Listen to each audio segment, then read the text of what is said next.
Justice and freedom. We want it now.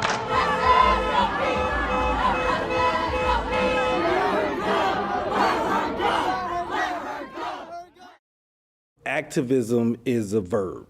It's not a noun. It's not a person. It's not a thing. It's action. And action to go towards some type of social change, some type of social justice. And so I'm okay with that because it means that I am doing something to impact this world, to make some type of change and fighting against some type of injustice. So if activism, the verb is what you're calling me, then absolutely, I'll take that. I'm doing the work.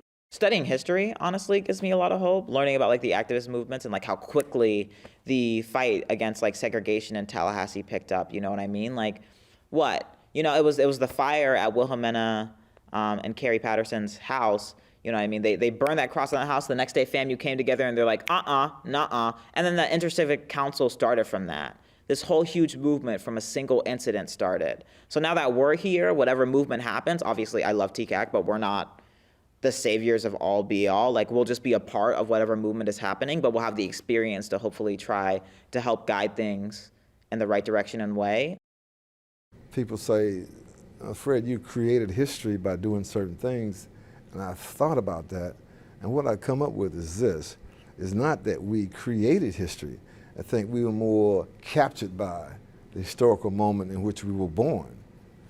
And so we were all part of, I would say, an army, so to speak, of people who set out on this mission.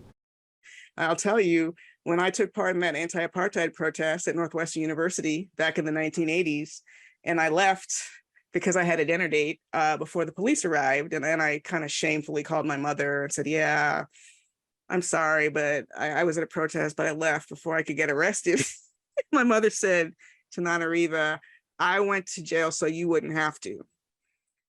Those individuals actually studied how to protest, and they had an agenda of what they were going to do, how they were going to do it, and why they were doing it.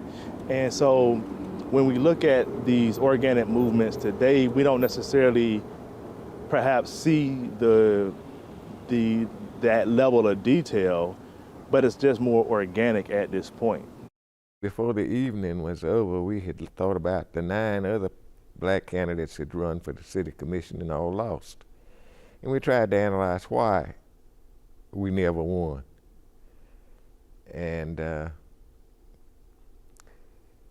as the evening wore on, I made this statement to Herman. I said, Herman, you know, we are sitting up here debating how to get somebody else to do something that we aren't willing to do. Most of these leaders, there was an inflection point in their life where they said, if not me, then who? And if not now, then when? And that's what you will see in true leaders. Now, some people will raise their hand because of ego and narcissism, but other individuals who really truly have it in their heart, there was something that, there was a point in their life, they said, this is my calling, and this is what I'm gonna do. There were still people trying to fight to get the police station on the south side. So we had to mobilize afterward and kind of like, you know, be super thorough, like follow up and make sure we were still speaking out against it, going to these city hall meetings, holding rallies and marches, you know what I mean, pressuring city commissioners through demands, petitions, letters, et cetera, et cetera.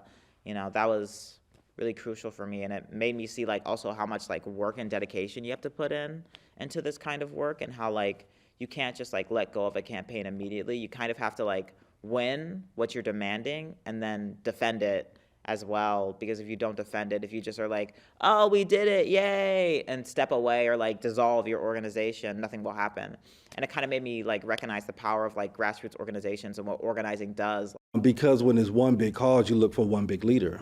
And every time that leader goes away, then the movement either slows down tremendously or it goes away. So Martin Luther King, for example, with the civil rights movement, as much as people want to say that it lived on, it slowed down.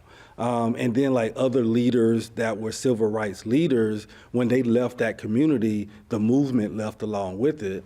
So now when you have smaller movements, it's not necessarily dependent on one leader or one specific leader. It's really those activities or those smaller movements that's really that's pushing the community.